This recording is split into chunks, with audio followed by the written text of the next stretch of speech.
বাড়ির কাজের লোক খুবই যত্ন সহকারে প্রতিদিন আমার মেসাজ করত। আমি তাকে কিছু টাকা দিতে গেলে সে বলতো, থাক মালকিন, আজ রাতে বুঝে নেব। আমি কিছুই বুঝতে পারতাম না। মেসাজের সময় ধীরে ধীরে আমার শরীর থেকে ক্লান্তি দূর হয়ে যেত এবং আমি গভীর ঘুমে তলিয়ে যেতাম। তবে একদিন রাতে ঘুম আসছিল না। হঠাৎ আমি একটু অস্বস্তি অনুভব করতে লাগলাম। দেখলাম কাজের লোকটি মেসাজ করতে করতে সে আমার, বন্ধুরা আজকের গল্পটা অনেক স্পেশাল, তাই সবাই রেডি হয়ে যাও। দয়া করে গল্পগুলো ভালো লাগলে ভিডিওটি লাইক, শেয়ার এবং চ্যানেলটি সাবস্ক্রাইব করো প্লিজ। আমার নাম তানিয়া। আমি দেখতে অনেক সুন্দরী ছিলাম, একটু স্বাস্থ্যবান, যা আমাকে আরও বেশি আকর্ষণীয় করে তুলেছিল। তাই বিয়ের আগেই আমার জন্য প্রতিদিন বিয়ের প্রস্তাব আসত। আমি ছিলাম আমার বাবা মায়ের একমাত্র মেয়ে। আমার বাবা চাইতেন আমি ডাক্তার হই, যেন তার নাম উজ্জ্বল করতে পারি। কিন্তু যখন আমার জন্য এত ভালো প্রস্তাব আসতে শুরু করল, আমার মা বারবার বলতেন, তুমি পড়াশোনা ছেড়ে দাও, যাতে তোমার বিয়ে দিতে পারি। কিন্তু আমি মাকে বলতাম, আমার তো ডাক্তার হওয়ার ইচ্ছে, বিয়ে এখনই করব না। এটা শুনে মা খুব রেগে যেতেন। মা বলতেন, আগে বিয়েটা করো, পরে ডাক্তারি করবে। কিন্তু আমার বাবা কোনোভাবেই রাজি হতেন না। তাই একদিন মা একটি তান্ত্রিকের কাছে গেলেন এবং বললেন, আমি মেয়ের বিয়ে দিতে চাই, কিন্তু তার বাবা রাজি হচ্ছে না। এমন কিছু দাও যাতে সে রাজি হয়। তান্ত্রিক মা এর থেকে 12,000 টাকা নিলেন এবং একটি তাবিজ দিলেন, যা পরে বাবা বিয়ের জন্য রাজি হয়ে গেলেন। এই প্রস্তাবটি ছিল বাবার এক বন্ধুর ছেলের পক্ষ থেকে। তারা বলেছিলেন, তোমার মেয়ে বিয়ের পরও পড়াশোনা চালিয়ে যেতে পারবে। এই কথা শুনে বাবা সম্মতি দিলেন এবং বিয়ের পর আমি শ্বশুরবাড়ি চলে গেলাম। আমার শ্বশুরবাড়ির লোকজন ছিল বেশ ধনী, তাই আমি ও আমার স্বামী আলাদা বাড়িতে থাকতাম। আমার স্বামী তার বাবার ব্যবসা দেখতেন, ফলে সকাল থেকে সন্ধ্যা পর্যন্ত ব্যস্ত থাকতেন। আমাদের বাড়িতে প্রচুর চাকরবাকর ছিল, যাদের মধ্যে একজন ধীরে ধীরে আমার আরও কাছাকাছি আসতে শুরু করল। একদিন আমাদের বাড়ির এক পুরনো কর্মচারী আমাকে বলল, আমি অনেকদিন ধরে এই বাড়িতে কাজ করছি। আপনার শ্বশুরবাড়ির লোকজন আমাকে পরিবারের মতোই বিবেচনা করেন। তার এই কথাটি শুনে আমিও তাকে বেশ গুরুত্ব দিতে শুরু করলাম। একদিন সে আমার ঘরে এলো, তখনও আমি বিছানায় শুয়েছিলাম। সে আমাকে বেশ ক্লান্ত দেখল এবং বলল, আপনি শুয়ে থাকুন, নিশ্চয়ই অনেক ক্লান্ত হয়েছেন। যদি আপনি আপত্তি না করেন, আমি আপনার পা টিপে দিতে পারি। তার এই প্রস্তাব শুনে আমি হতবাক হয়ে গেলাম। আমি একজন যুবতী এবং সুন্দরী ছিলাম, কিন্তু আমার স্বামীর ছাড়া অন্য কোনো পুরুষ আমাকে কখনো ছোঁয়নি এবং আমি কখনো কোনো কর্মচারীর থেকে পা টিপিয়ে নেইনি। তাই আমি তাকে সাথে সাথেই মনা করলাম এবং বললাম, না, আমি এ ধরনের জিনিস পছন্দ করি না যে কেউ আমাকে ছুঁয়ে দেবে। তারপর সে চুপচাপ চলে গেল। তখনই আমি বুঝলাম, আমি হয়তো খুব কঠোরভাবে তার প্রস্তাবের উত্তর দিয়েছি। হয়তো সে আগে থেকেই এই ধরনের কাজ করে আসছে, কিন্তু আমার সরাসরি না বলায় সে মন ক্ষুণ্ণ হয়েছে। আমি স্বভাবতই বেশ নরম মনের মানুষ, তাই পরে মনে হলো আমি তার মনে কষ্ট দিয়েছি। এরপর থেকেই আমি মাঝে মাঝে তার কথা ভাবতে লাগলাম। পরের দিন আবারও সে একই প্রস্তাব দিল। সেদিন আমি খুব ক্লান্ত ছিলাম, তাই নিজের পা বিছানা থেকে নামিয়ে বললাম, তুমি আমার পা টিপে দিতে পারো। তার মুখে হাসি ফুটে উঠল এবং সে আমার পা টিপতে শুরু করল। এত ধীরে ধীরে পা টিপছিল যে আমার আবার ঘুম আসতে লাগল। সে তখন বলল, মালকিন, আপনার ঘুম আসছে, আপনি বিছানায় শুয়ে পড়ুন, আমি পা টিপতে থাকব। আমি ক্লান্তির ঘোরে বিছানায় শুয়ে পড়লাম। সে তখন বিছানায় বসে আমার পা টিপতে লাগল। এরপর আমি আর কিছু মনে রাখতে পারিনি, কারণ আমি ঘুমিয়ে পড়েছিলাম। ঘুম থেকে উঠে দেখলাম সে তখনও আমার পা টিপছে। যখন দেখলাম সে এখনও আমার পা টিপছে, তার জন্য আমার মায়া হলো। আমি ব্যাগ খুলে কিছু টাকা বের করে তার হাতে দিলাম। সে লজ্জায় পড়ে বলল, মালকিন, আপনি আমাকে টাকা দিয়ে লজ্জিত করছেন। আমার বেতন ভালোই, এই টাকার প্রয়োজন নেই। আমি তাকে বললাম, এই টাকা তোমার পরিশ্রমের মূল্য, এটা তুমি নাও। সে আর কিছু না বলেই টাকা নিল এবং ঘর থেকে বেরিয়ে গেল।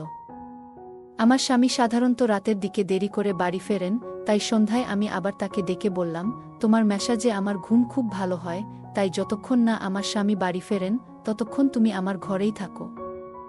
সম্ভবত টাকার লোভে সে আমার কথা শুনে খুশি হল এবং বলল, আমি তো আপনার এক সাধারণ চাকর, আপনি যা বলবেন আমি তাই করব। আমি আপনাকে পা টিপে দেব, যাতে আপনার ক্লান্তি চলে যায় এবং আপনি শান্তিতে থাকেন, আর পায়ের ব্যথাও কমে যাবে। তারপর আমি বললাম, তোমার হাতে যেন জাদু আছে, তাই আমার সব ক্লান্তি দূর হয়ে যায়। একদিন সে আমাকে বলল, আপনার শাশুড়িও মাঝে মাঝে আমাকে দিয়ে ম্যাসাজ করিয়ে নিতেন। এটা শুনে আমি একটু অবাক হলাম, কারণ আমার শাশুড়িকে কখনো এমনটা মনে হয়নি। তবে এই চাকর মিথ্যে বলার মতো কেউ নয়। আমি শ্বশুরবাড়িতে 1 মাস হতে চলল এবং এই সময়ে আমি তাকে পর্যবেক্ষণ করেছি। সে সবসময় সত্যি কথাই বলে। আমাদের বাড়িতে আরও কয়েকজন কাজের লোক ছিল, তবে তাদের মধ্যে একজন ছিল খুব মিথ্যাবাদী এবং বিশ্বাসযোগ্য ছিল না। সে আমার কাছ থেকে শোনা কথা পুরো পাড়ায় ছড়িয়ে দিত, তাই আমি তাকে আমার ঘরে আসতে দিতাম না। তবে এই চাকর আমাদের পরিবারের পুরনো ছিল, তাই আমি তার উপর বিশ্বাস করতাম। সে যখন আমার ঘরে আসত, সবসময় চোখ নিচু করে থাকত। সে আমার শরীর স্পর্শ করত, কিন্তু তার মনে কোনো খারাপ উদ্দেশ্য ছিল না। এটা প্রতিদিনের মতোই ছিল। একদিন আমি আমার স্বামীকে বললাম, আমাদের বিয়ের পর থেকে আমরা কোথাও ঘুরতে যাইনি। আমার স্বামী তখন বলল, আমাদের বিয়ে হয়েছে, কিন্তু তুমি সবসময় ঘুমিয়ে থাকো। আমি যখন রাতে বাড়ি ফিরি তখনও তুমি গভীর ঘুমে থাকো। দিনে আমার সময় হয় না, আর রাতে যখন বাড়ি ফিরি তখন তুমি ঘুমিয়ে যাও। তার এই কথা শুনে আমার মনে হলো, এটা বোধহয় চাকরের মেসাজের কারণেই হচ্ছে। আমার স্বামী ঠিকই বলেছে, আমার প্রতিদিন রাতের বেলায় জেগে থাকা উচিত ছিল। সেদিন আমি সিদ্ধান্ত নিলাম, যখন চাকর রাতে আমাকে ম্যাসাজ করাতে বলবে, আমি সরাসরি না বলবো, যাতে আমার ঘুম না আসে এবং আমি স্বামীর বাসায় আসা পর্যন্ত অপেক্ষা করতে পারি। সন্ধ্যা হলো, আমি ভালো করে স্নান করে নিজেকে সাজিয়ে তুললাম এবং নববধূর মতো বিছানায় বসলাম। কিছুক্ষণ পর কাজের ছেলেটা এলো এবং ম্যাসাজ করার প্রস্তাব দিল, কিন্তু আমি সাফ না করে দিলাম। আমার উত্তর শুনে সে একটু হতাশ হয়ে ফিরে গেল।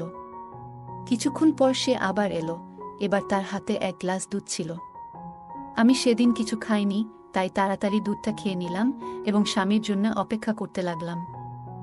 কিন্তু কিছুক্ষণের মধ্যেই আমি ঘুমিয়ে পড়লাম। সকালে যখন ঘুম ভাঙল, চাকর তৎক্ষণাৎ আমার ঘরে এসে বলল, মালকিন, আমি কি আপনার জন্য নাস্তা আনবো? আমি স্বামীর বিছানার দিকে তাকালাম, সেটা ফাঁকা ছিল। চাকর বলল, মালিকের জরুরি কাজ ছিল, তাই তিনি নাস্তা করে চলে গেছেন। এটা শুনে আমার মেজাজ খারাপ হয়ে গেল। আমি সারারাত তার জন্য অপেক্ষা করেছিলাম, অথচ সে ভোরেই অফিসে চলে গেছে। আমি চাকরকে বললাম, আমার জন্য 1 কাপ চা নিয়ে এসো। সে ঘর থেকে বেরিয়ে যাওয়ার পর আমি হঠাৎ নিজের শরীরের দিকে তাকিয়ে অবাক হয়ে গেলাম। রাতে আমি নববধূর পোশাক পরেছিলাম, কিন্তু এখন আমার শরীরে অন্য পোশাক। তবে আমার গায়ে গহনা তখনও ছিল। আমার মাথা ভারী লাগতে শুরু করল। আমি ভাবতে লাগলাম, রাতে কি ঘটেছিল?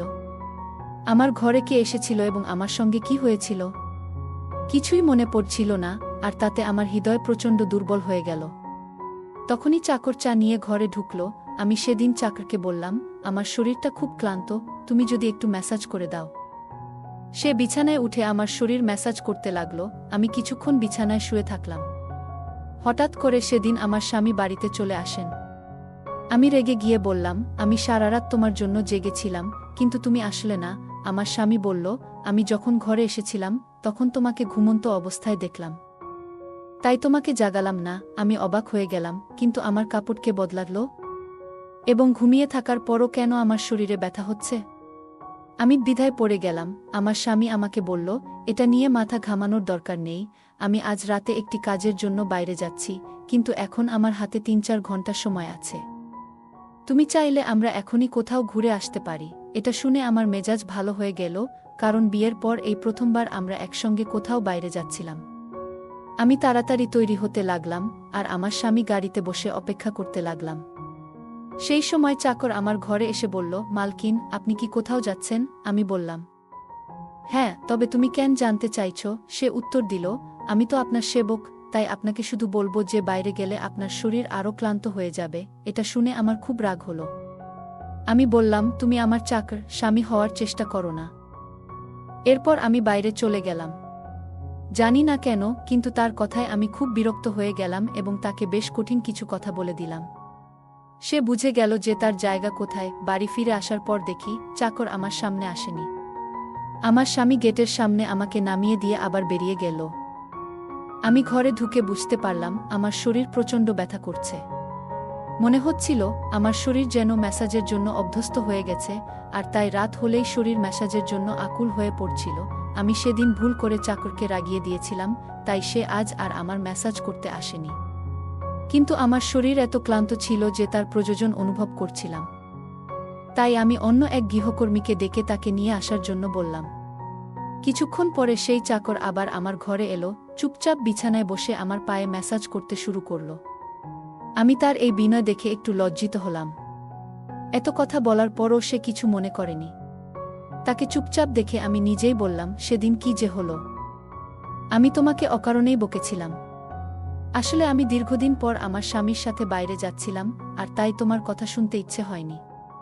আমাকে ক্ষমা করে দাও। আমি তার মালকিন হলেও ভিতরে মানবিকতা বেঁচে ছিল।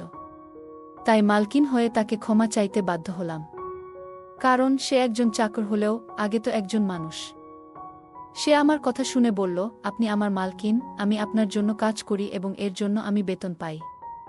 আপনি আমাকে যা খুশি বলার অধিকার রাখেন। তার এই কথা শুনে আমি আর কিছু বললাম না, শুধু ভাবলাম যে ভবিষ্যতে তাকে কখনো এমন কিছু বলবো না। সেদিন সে আমার পায়ে দীর্ঘ সময় ম্যাসাজ করল এবং আমি আবার ঘুমিয়ে পড়লাম। আমার কোনো ধারণাই ছিল না কখন সে ঘর থেকে বেরিয়ে গেল এবং কখন আমার স্বামী বাড়ি ফিরল। পরদিন সকালে ঘুম ভাঙার পর দেখি আমার স্বামী বাথরুমে তৈরি হচ্ছিল। আমি তাকে অবাক হয়ে দেখছিলাম। আজকাল কি যেন একটা হচ্ছে আমার।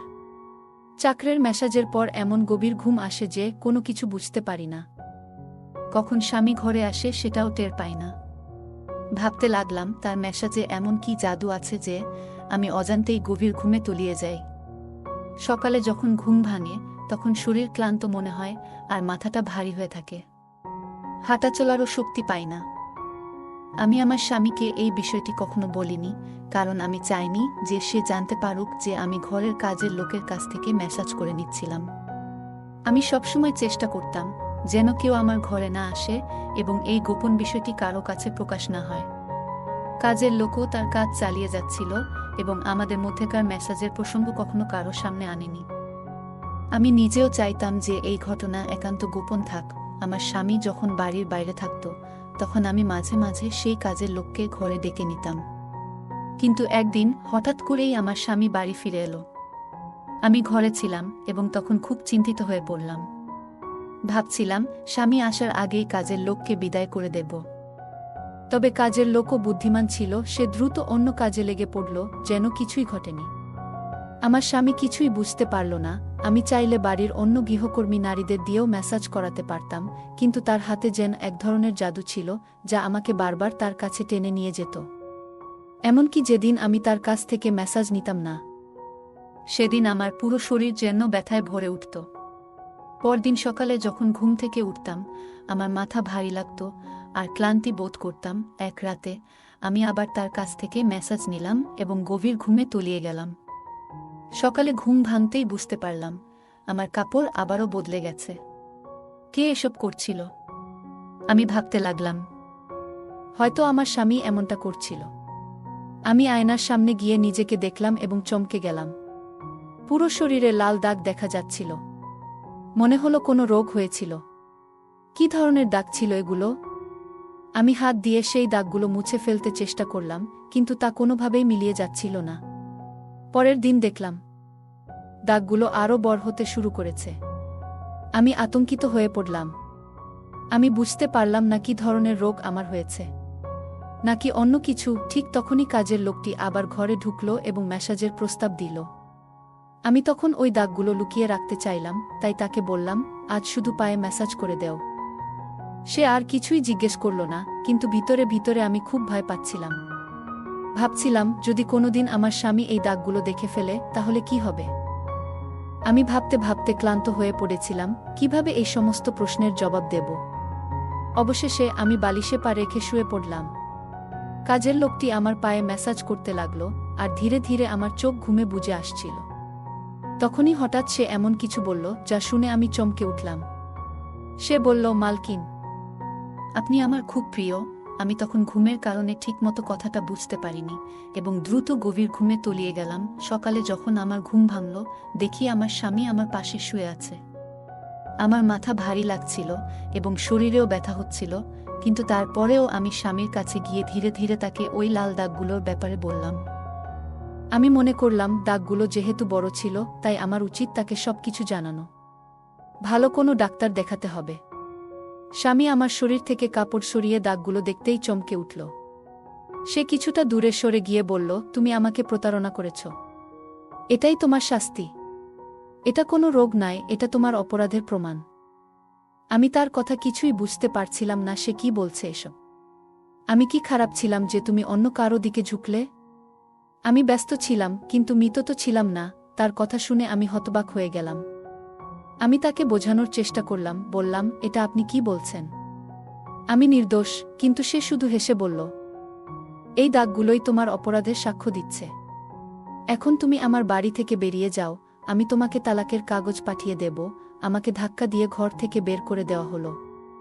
আমি কাঁদতে কাঁদতে বাবার বাড়িতে ফিরে এলাম এবং তাদের আমার নির্দোষিতা বোঝালাম। তারা বিশ্বাস করল, কারণ তারা আমার আপন ছিল। তারা বলল, তোমার স্বামীর সঙ্গে কথা বলবো, কিন্তু তার আগেই তালাকের কাগজ এসে পৌঁছাল, আর আমার সুখী জীবন এক মুহূর্তে শেষ হয়ে গেল। আমি কাকে দায়ী করব? কেউই ছিল না। আমি অনেক দিন ধরে কেঁদে কেঁদে ক্লান্ত হয়ে গিয়েছিলাম। একদিন আমি মনে করলাম, আমার জীবন এখানেই শেষ হয়ে যাচ্ছে। আমার ঘরে এসে একজন বলল, তোমার সাথে কেউ দেখা করতে এসেছে। আমি তাড়াতাড়ি গিয়ে দেখলাম, ভেবেছিলাম হয়তো আমার স্বামী এসেছেন, হয়তো আমার নির্দোষিতার প্রমাণ হয়ে গেছে। কিন্তু সেখানে আমার স্বামী ছিল না, বরং ওই বাড়ির কাজের লোকটি দাঁড়িয়েছিল। আমি তার আসার কারণ জানতে চাইলাম। সে বলল, আমি তোমার শরীরের কিছু চিহ্ন সম্পর্কে জানি। এই কথা শুনে আমি অবাক হয়ে গেলাম। তারপর সে বলতে শুরু করল, আমি আসলে তোমার ইউনিভার্সিটির সহপাঠী ছিলাম। আমি ডাক্তার হতে চেয়েছিলাম, আর ভেবেছিলাম, যখন আমরা দুজনেই ডাক্তার হব, তখন তোমার বাবার কাছে তোমার হাত চেয়ে নেব। কিন্তু একদিন জানতে পারলাম, তোমার মা দ্রুত তোমার বিয়ে দিতে চান। তাই আমি ভয়ে তোমার বাড়িতে প্রস্তাব পাঠালাম, কিন্তু তোমার বাবা না করে দিলেন এবং বললেন, তোমার মেয়ে যখন ডাক্তার হবে, তখনই তার বিয়ে হবে। আমি স্বস্তি নিয়ে আবার পড়াশোনা শুরু করলাম। কিন্তু এক সপ্তাহের জন্য শহরের বাইরে চলে গেলে শুনলাম তোমার বিয়ে হয়ে গেছে। তোমার বিয়ের পর আমি মনের দুঃখে তোমার বাড়িতে চাকরি নিলাম, যাতে তোমার কাছে থাকতে পারি। আমি তোমাকে কারো সঙ্গে ভাগ করতে চাইনি। এজন্যই আমি বিভিন্ন সময় তোমার ঘরে যেতাম। কখনো কখনো তোমার খাওয়া পানিতে ওষুধ মিশিয়ে দিতাম, যাতে তুমি ঘুমিয়ে পড়ো, আর তোমার স্বামী তোমার কাছে না আসতে পারে। আমি এইসব শুনে হতবাক হয়ে গেলাম। তুমি কি কখনো আমার সঙ্গে কিছু অন্যায় করেছ? আমি তাকে জিজ্ঞাসা করলাম। সে আমার হাতে তার মাথা রাখল এবং বলল, আমি তোমাকে ভালোবাসি, তোমার অনুমতি ছাড়া আমি কিছু করিনি। তারপর সে আমার শরীরের চিহ্নগুলোর দিকে ইশারা করল এবং হেসে বলল, এগুলো শুধুই একটি ইনফেকশন ছিল, যা আমি ইচ্ছাকৃতভাবে সৃষ্টি করেছি, যাতে তোমার স্বামীর সন্দেহ হয় আমাদের নিয়ে। এরপর সে আমার কাছ থেকে ক্ষমা চাইতে থাকল, কিন্তু আমি তাকে ক্ষমা করিনি। এভাবে 6 মাস চলে যায়। সে সব সময় আমার পিছনে ঘুরতে থাকে। এই 6 মাসে আমার স্বামী আর কোনো খোঁজ নেয়নি। তাই আমি পরে ক্ষমা করে দেই। আমি বুঝতে পারছিলাম যে সে আমাকে সত্যি অনেক ভালোবাসে। তাই আমরা পরে বিয়ে করে নেই। আমি আবার নতুন করে সংসার শুরু করি। এখন আমি আগের চেয়ে অনেক সুখে আছি। গল্পটা কেমন লাগলো জানাতে ভুলবে না। আরও মজার মজার রোমান্টিক গল্প শুনতে চাইলে ভিডিওটি লাইক, শেয়ার এবং চ্যানেলটি সাবস্ক্রাইব করতে এবং বেল আইকনটি ক্লিক করতে ভুলবে না। ধন্যবাদ।